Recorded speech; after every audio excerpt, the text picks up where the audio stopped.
Yo doy gracias a Dios por la manera en que Dios está tratando con nuestras vidas y cómo Él nos enseña por dónde tenemos que conducirnos. En muchas de las ocasiones en las que Dios nos muestra cómo tenemos que conducirnos, en muchas ocasiones no nos agrada.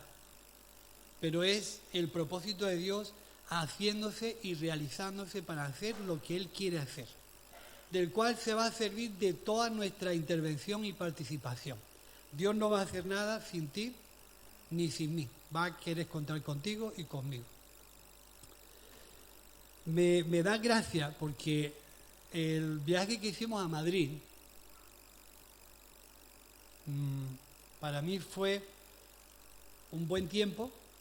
Pudimos aprender cosas de los hermanos y de las cosas que tenemos que arreglar, pero cuando Jesús, mi hijo, me dijo, papá, ¿cómo vas a llevar esa chatarra y esa lata vieja? Hablando de mí, peulló. Bien. ¿Tú cómo vas a llevar eso a Madrid? Me prestó un coche. Pero ¿cuál fue mi sorpresa? Que ese coche hacía milagros. No tenía que tocar el freno de mano, se quitaba y se ponían solos. Las luces se ponían y se quitaban solas. Frenaba con el coche de adelante si el coche de adelante estaba muy cerca o si yo me acercaba demasiado. Yo creo que tenía una muñeca o una mujer metida en el motor porque cada vez que yo hablaba con ella me respondía, ¿no? No sé dónde iba, pero yo decía, le hacíamos preguntas y ella nos respondía a nosotros. Y nos tiramos todo el viaje, tanto Billy como Axel, pues nos divertimos mucho porque claro, era todo el rato haciendo a la mujer de hablar. Le hacíamos preguntas de todos los colores, ¿no? Y me sorprendió un poco el sistema que tenía mi coche del sistema de ese coche, porque claro, no tenía nada que ver. Y importante anotar es que en poco tiempo la tecnología en los coches ha evolucionado como tú no te puedes ni imaginar. Y entonces ahí reconocí que mi coche era una lata y que era antiguo, porque claro, comparado con ese coche que yo decía, este coche corre mucho, ¿no? Aparte que el coche corre mucho, yo también intervení, ¿no? Yo también puse mi parte. Pero me doy cuenta un poco, con el paso del tiempo, lo que las circunstancias alrededor nuestra han cambiado en el mundo social. Yo tenía aquí una reflexión acerca de que la renovación en las cosas siempre se hacen para mejor. Siempre se hacen porque hay una intención de mejorar lo que hay, no de borrar y de anular lo que hemos tenido, sino de renovar lo que hay para ir hacia una situación mucho mejor. La renovación en la cantidad de cosas que hemos vivido desde antaño hasta el día de hoy, en muchas ocasiones nos puede sorprender. Si hablamos de la tecnología internauta o de las redes sociales o de las maquinitas estas que nos hablan y nos dicen todo, nos ha superado en todos los sentidos. Lo que hoy es nuevo, esta tarde posiblemente se quede antiguo. Una tecnología que ha adquirido unos modelos operativos, unas maneras de dirigirse a la gente, de hacer las cosas de una manera tan moderna que ya muchos de nosotros no sabemos manejarnos. No sé si a vosotros os ha ocurrido que últimamente los bancos en Antequera cortan a las 11:30 de la mañana. Y lo que quieras hacer a partir de las 11:30 lo tienes que hacer tú, en tu maquinita. Tu cartilla, tu número, haces tus operaciones, tus pagos, tus ingresos. A partir de las 11:30 ya no te escuchan en muchos sitios. Tienes que ir, hay unas grandes máquinas en la misma oficina que el tío que está allí ni te hace caso. Vaya usted a la máquina que la máquina lo va a atender. Te queda un poco ahí pillado, pero es una realidad. Eso nos ha superado en muchas situaciones. El mundo de la renovación en muchas ocasiones no sabemos manejarlo bien, porque parece que nos anula, que nos arrincona, que nos ignora, y no es tanto así, sino que nos está pidiendo pues una adaptación a ese tipo de circunstancias para poder, en alguna forma, poder ser partícipe de una sociedad que se ha modernizado de una manera gigantesca. Si en lugar de hablar de la tecnología hablamos de lo que puede ser una arquitectura o una obra o de un bloque de piso o de una forma de construir, y echamos mano atrás, las formas de construir han cambiado, las maquinarias, las maneras de trabajar ya no son las mismas. Simplemente con echar una ojeada a cómo se cogían las aceitunas en Andalucía hace 30 años, si los ves ahora trabajando en el campo ni los reconoces. No sé cuántos de vosotros habéis cogido aceitunas, yo he cogido aceitunas hace ya tiempo. Antiguamente íbamos, las familias enteras, nos íbamos a los cortijos a vivir 4 meses continuos en los cortijos. Y tenemos que ir y volver a comprar comida, pero vivíamos en los cortijos. Así que toda la vida social desaparecía y nosotros, que éramos una familia grande, nos íbamos pues 10, 12 y los que estaban casados se añadían. Y eso era nuestra vida durante 4 meses. Y todas las aceitunas se recogían con un palo, literalmente un palo así de corto y una vara larga. Y las mujeres y los niños, bueno, yo no, porque yo me escaqueaba de todo, yo no hacía casi nada. Las mujeres y los niños cogían las aceitunas que se caían al suelo, mientras los hombres variaban los olivos y le pegaban unos tutes increíbles, y así se cogían las aceitunas. Si nosotros vamos ahora al campo, pues hay un tractor con una máquina delante así, como si fueran unas palancas, se cogen en el tronco del olivo y empiezan a caer las aceitunas así. Y otros, que Manolo de Cartaojal lo ha hecho mucho, cogen una máquina, una vara, con un pincho así, se enganchan al tronco, el tractor recoge el faldo, lo echa al tractor, toda una modernidad increíble. Nos hemos quedado anticuados o el mundo se ha modernizado. ¿Qué ha ocurrido en muchas de esas circunstancias? Todas las renovaciones le ha ocurrido que han pasado por tiempos, por circunstancias y momentos que han llevado al momento en que o renuevas o no eres productivo, o te pones al día o no eres operativo, o no eres competitivo. Leyes que antiguamente eran leyes muy nuestras se han renovado para mejor. Yo me acuerdo cuando estaba trabajando en la droguería.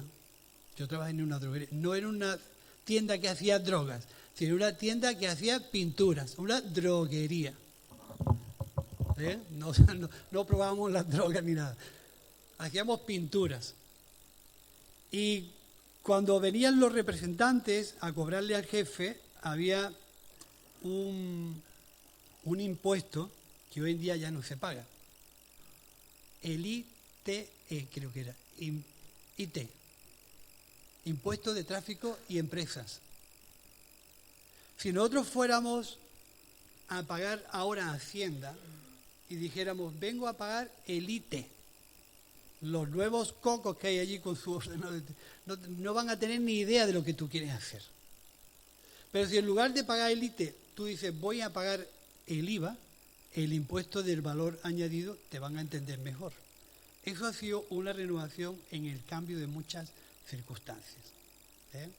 Y así, en muchas de las situaciones que vivimos en la sociedad, todo se ha modernizado mucho y ha cambiado mucho para mejor, si sabemos utilizar las nuevas tecnologías para mejor, en muchas circunstancias. ¿Qué tiene que ver esto con todos nosotros? La Iglesia no es un fantasma en la sociedad. No somos una entidad que vive al margen del mundo, ni que está metida en un rincón y que tenemos que pasar de todo porque a nosotros no nos puede afectar nada. Igual que la sociedad está avanzando y está progresando, nosotros estamos inmersos de la sociedad, sufriendo así mismo en nuestras vidas y en la misma Iglesia los mismos cambios que ellos están sufriendo. Y en alguna forma nosotros tenemos que pensar cómo puede Dios utilizar la Iglesia en un tiempo que nos está desbordando a todos.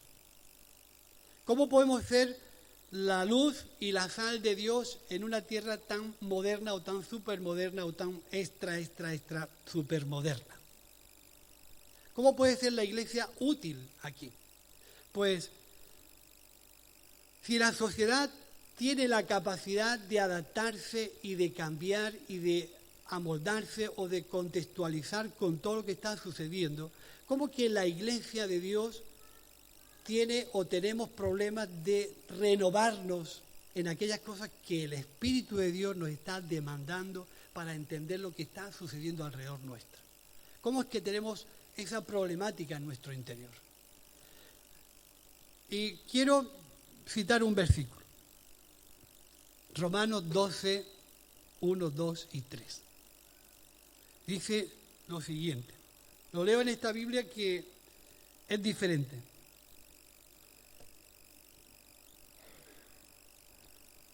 Por este cariño de Dios os exhorto, hermanos, a que ofrezcáis vuestra propia existencia como sacrificio vivo, consagrado, agradable a Dios, como vuestro culto auténtico.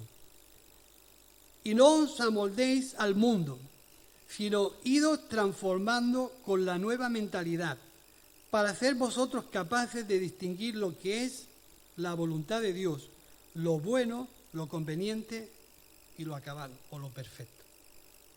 Este versículo, hermanos, nos invita a nosotros a reflexionar de la capacidad que Dios nos ha dotado a nosotros para vivir en nuestras vidas esos cambios y esas renovaciones que necesitamos desde el punto de vista de la necesidad del mundo. Cambiar por cambiar, no. Cambiar para ser mejores, tampoco. El texto dice algo que en muchas ocasiones Bernardo nos enseñó. Si quiere conseguir el contenido del texto, primero busca lo que no tienes que hacer. Y lo dice ahí. No os conforméis. Esa es la mejor manera de entender el texto. No os conforméis. La conformidad con lo que tenemos es la ignorancia de lo que no sentimos y de lo que no vemos.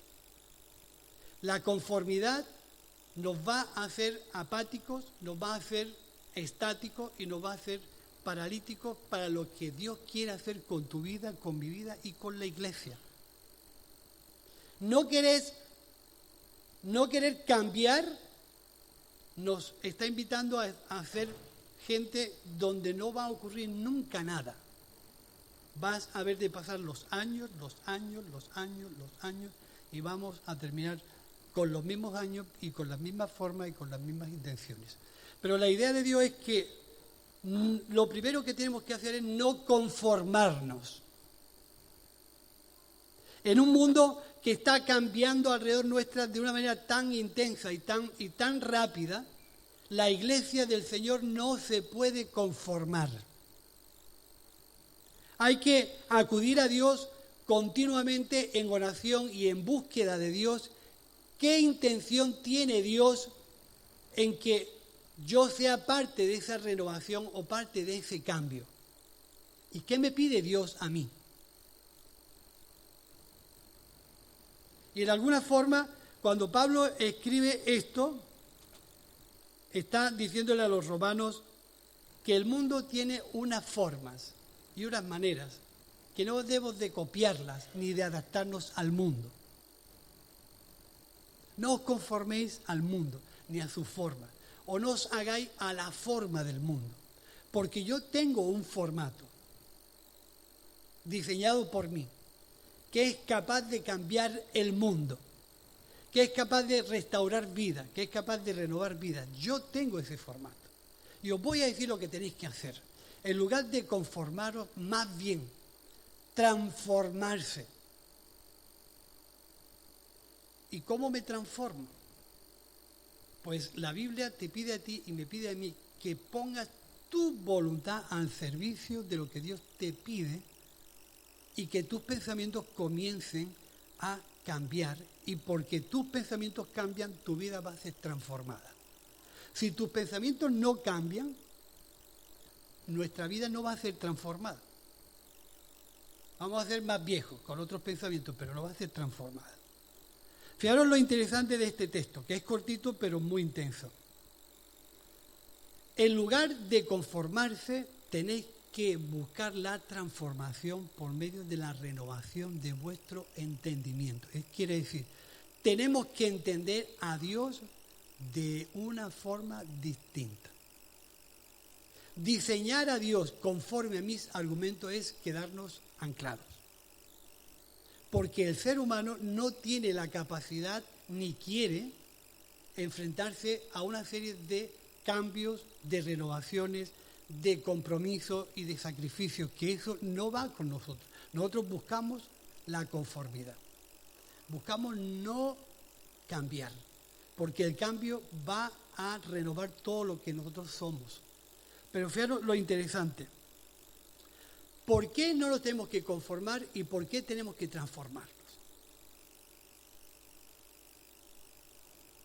¿Por qué no me tengo que conformar y por qué tengo que transformarme? Dice aquí, para que conozcáis la voluntad de Dios. Ese es el secreto. El secreto no es que seamos gente que tengamos que hacer diferencia con el mundo, que debemos de hacerlo. El secreto es que nosotros no resaltemos más que la gente. El secreto no es juntarnos aquí los más idóneos o los menos pecadores. Ese no es el secreto. El secreto es que por medio de esa no conformidad que debemos de tener con respecto a las cosas de Dios, tu mente comience a tener otra forma de pensar y te transforme de tal forma que comiences a comprender y a entender cuál es la voluntad de Dios. Que es ahí donde muchas veces nosotros nos perdemos. ¿Qué sucede en mi vida? ¿Qué sucede en mi familia? ¿Qué sucede en mi entorno? ¿Qué sucede en la iglesia? ¿Qué me está pidiendo a mí todo lo que yo estoy viviendo? ¿No hacer nada? ¿Puedo cerrar los ojos como aquel samaritano que vio la necesidad y su forma de entender a Dios le impidió dar auxilio? La manera en que Dios está pidiéndonos a cada uno la libre voluntad de poner nuestras vidas a disposición del reino de Dios, porque no estamos construyendo tu reino, ni nuestro reino, estamos construyendo el reino de Dios. Y el reino de Dios tiene unas formas y unas maneras y unas circunstancias a las que nosotros tenemos que adaptarnos para llegar a conseguir lo que Dios quiere conseguir. Por eso es que nos pide estas dos cosas: no os conforméis. Si os conformáis, no vais a estar dentro del diseño de Dios. Porque el diseño de Dios, hermano, es muy amplio, demasiado amplio. Por eso es interesante que el texto nos está pidiendo que terminemos no conformándonos, poniendo nuestros pensamientos al servicio de Dios para ser transformados en nuestro interior y finalmente para que conozcamos cuál es la buena voluntad de Dios. ¿Cuál es la voluntad de Dios? Porque eso es una voluntad muy amplia. Tú puedes decir, la voluntad de Dios es esta, la voluntad de Dios es aquella. Dios me está pidiendo eso. La voluntad de Dios está explícitamente explicada en la vida y en las obras de Jesús, en su comportamiento, en su enseñanza y en su manera de entender a Dios. Todo lo que se salga de ese cuadro, pues puedes ponerlo en duda. Pero Cristo Jesús nos marcó la manera de entender a Dios. Pero de una manera magistral, aunque eso a ti te escueza y te moleste. El Señor se enfrentó a cosas mucho más grandes que las que tú y yo nos estamos enfrentando. A un régimen político, social y religioso que estaba totalmente desorientado en contra de lo que Dios pudiera hacer. Y el trabajo de Jesús, su enseñanza, sus formas de acercarse a la gente, sus formas de tratar a la gente, sus formas de conducirse con la gente, estaba expresando perfectamente cuál era el corazón de Dios. Y cuando nosotros decimos, ¿por qué me tengo que transformar? Porque el reino de Dios lo necesita.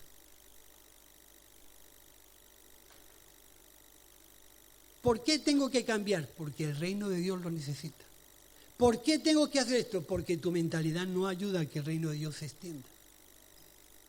Es así. ¿Y no puede ser de otra forma? No puede ser de otra forma. Porque el diseño es de Dios. Quien diseña las cosas es Dios. Quien pone en nosotros la inquietud de avanzar hacia adelante es Dios. Quien quiere trabajar en tu corazón es Dios. Ahora, nosotros somos, como yo digo, la libertad de las personas es inviolable, intocable y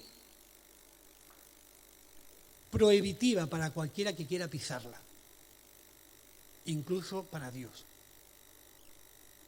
Porque la idea de Dios es contar con tu voluntad libre y decidida, después de entender a Dios y saber el compromiso y los sacrificios que esa decisión de seguir a Dios te van a pedir, que libremente usemos nuestra voluntad para decidirnos en servir a Dios. Libremente. Y en esa libertad de servir a Dios te vas a encontrar que el Espíritu de Dios no te va a dejar tranquilo, que el Espíritu de Dios te va a inquietar. Y en esas molestias y en esa revolución que a veces Dios trata de hacer en nuestras vidas para colocarnos en el lugar del trabajo, en el lugar de la acción, uno va a notar y va a sentir, no quiero renovarme. Pues libre eres. No quiero avanzar, pues libre eres. No quiero cambiar, pues libre eres. No me quiero transformar, pues libre eres. Pero los que hemos decidido servir a Dios y comprometernos en el servicio a Dios, no sin errores y sin fallos y sin meteduras de pata y sin equivocaciones, solamente la decisión de servir. De lo demás no estamos libres nadie. Y hemos decidido someternos a esa libertad de no conformismo, donde las riendas de esa iniciativa la va a tomar Dios y nos va a llevar por medio del Espíritu de Dios a ver la realidad de cómo se construye, cómo se extiende y cómo se publica el reino de Dios. Donde muchas veces nuestros argumentos personales son un auténtico obstáculo y muro para que el Espíritu de Dios lo pueda atravesar libremente. No estoy hablando de historias inventadas, ya Jesús las vivió en sus carnes. Ya Jesús las vivió. Y de Él es que yo tomo esto. El vino nuevo en odres nuevos se ha de echar. Para que la bendición de Dios y la extensión del reino de Dios se expanda en la medida y en la forma en que Dios ha decidido de hacerlo. A veces nosotros queremos vino nuevo, queremos renovación, queremos un avivamiento espiritual, queremos que el Espíritu Santo se derrame de una manera grande. Pero sabes tú y sé yo que todo comienza por mí. Escuché a un predicador de hacer este ejemplo, de gente que quería todo eso y más para la iglesia. No queremos esto, queremos aquello, que para arriba, y reuniones de oración y ayuno y para arriba. Y... Y a ese individuo lo sacó al frente. Yo no voy a sacar a nadie al frente, no os preocupéis. Lo sacó al frente, cogió un spray y le señaló un círculo y le dijo: todo eso que tú deseas tiene que comenzar contigo. ¿Hasta dónde tú personalmente estás dispuesto a no ser conformista? A renovar tu forma de pensar para que Dios pueda transformar tu entorno. No tu vida, tu entorno. Familias, hijos. A veces solamente hablamos de una manera personal, pero Dios no es un Dios unipersonal, Dios es Dios de la familia también. ¿Cómo podemos transformar el entorno de nuestra familia si nosotros no cambiamos en nuestro interior? Es importante que nosotros podamos ver que lo que el apóstol Pablo en el versículo 3 del capítulo 12 de Romanos nos está diciendo algo muy interesante. No vas a conocer la voluntad de Dios nunca hasta que no te transformes y dejes de ser conformista. Lo vamos a leer al revés. No conocerás la voluntad de Dios, que es buena, agradable y perfecta, hasta que tu corazón no sea transformado y renovado. Hasta que dejes tu conformidad. Hasta que dejes de manejar las cosas de Dios mal. Hasta que dejes de manipular a Dios. Hasta que dejes de decirle a Dios lo que hay que hacer. Porque lo que el versículo nos pide a nosotros una posición personal. Lo que a mí me pide el versículo es que yo me ponga a disposición de Dios al 100%, de tal forma que el Espíritu de Dios pueda gobernar mi vida. De verdad que yo siento decir esto, es un problema que hay en muchas mentes, querer gobernar a Dios con nuestros razonamientos. Es un problema que yo quiera hacer la obra de Dios desde el punto de vista que yo veo y yo siento. El Espíritu de Dios es por encima de ti, de mí y de cualquiera. Y está derramado sobre los creyentes para que extendamos y hagamos la obra de Dios conforme a lo que Dios ha diseñado. Y fuera de ahí nos equivocamos. Porque la manera que en muchas ocasiones queremos entender a Dios, llévate esto y yo me lo llevo, es equivocado. Es erróneo. Solamente yo le decía ayer a un hermano, la única manera de solucionar muchos de los problemas que tenemos es volver a la pura esencia del Evangelio que Jesús nos enseñó. No hay otra. Nosotros hemos visto cómo Jesús se muestra a la gente, cómo le habla de Dios a la gente, cómo trata a la gente. Ese es el modelo a seguir. Ese es el modelo a seguir. Solamente que Jesús tuvo mucha más valentía que todos nosotros cuando nos toca predicar. Y tuvo mucha mayor transparencia que todos nosotros cuando nos toca hablar de Dios. Y tuvo mayor valentía a la hora de llevar a cabo lo que Dios se había propuesto hacer en su vida. Pero tuvo la libertad de decir, si es que hay alguno, puede que no haya ninguno, si alguno quiere venir en pos de mí, niéguese a sí mismo, tome su cruz y siga. Sin ese paso, todo lo que Dios quiere hacer en tu vida y en mi vida es imposible de hacerlo. Podemos estar entretenidos 40 años más. Podemos estar ignorando la realidad de lo que ocurre o cómo llevar a cabo el propósito y la voluntad de Dios otros 40. Pero Jesús, que vio eso de primera instancia, que vio eso en primera línea, solamente cuando la gente se le acercaba a Él, solamente con que estuvieran cerca de Él, Jesús supo decir, ya sé por qué me buscáis. Soy fuerte. Ya sé por qué me buscáis. Y en ese sentido le dijo a aquella gente, trabajar.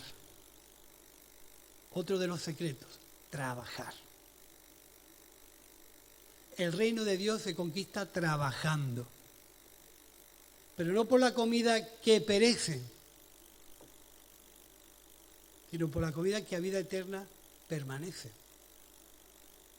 Por eso es tan importante tener estos criterios de Jesús vivos en nuestra vida. ¿Cómo puedo hacer yo que mi vida sea transformada?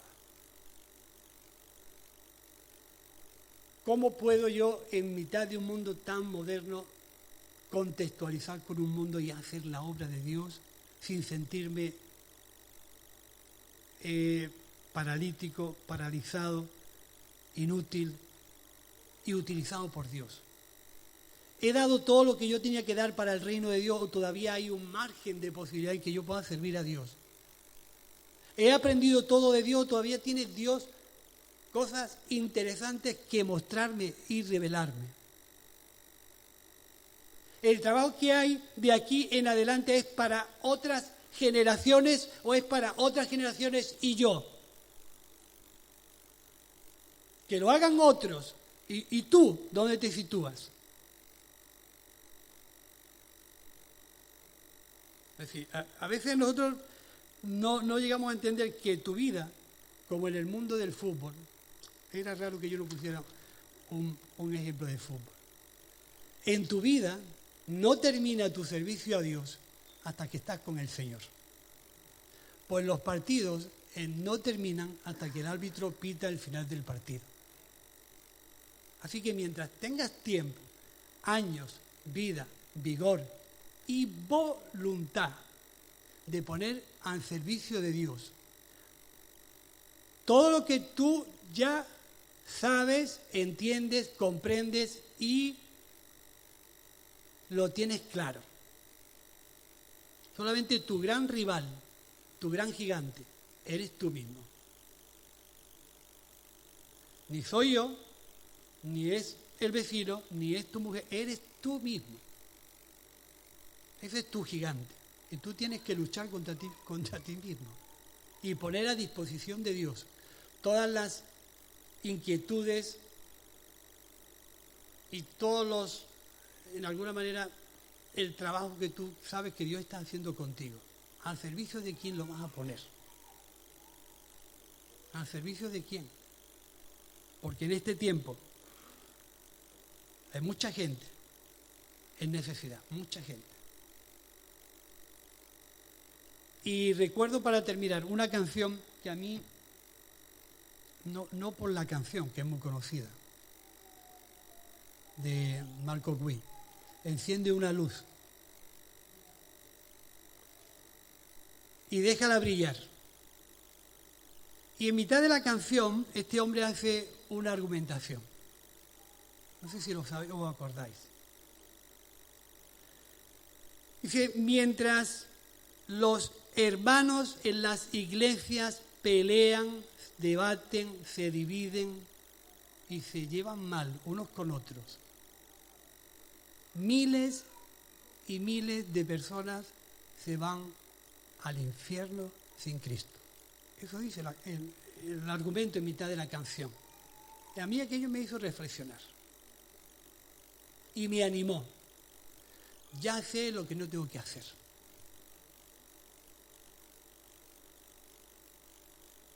Ya sé lo que no tengo que hacer. Por lo tanto, pondré mi corazón al servicio de Dios para que el interior sea transformado. No con el hecho de ser mejor, no quiero ser mejor. Quiero conocer cómo servir a Dios. Ese es el final del versículo. Para que haciendo esto y no haciendo esto podáis conocer la voluntad de Dios, que es buena, que es agradable y que es perfecta. Nos ponemos en pie y oramos.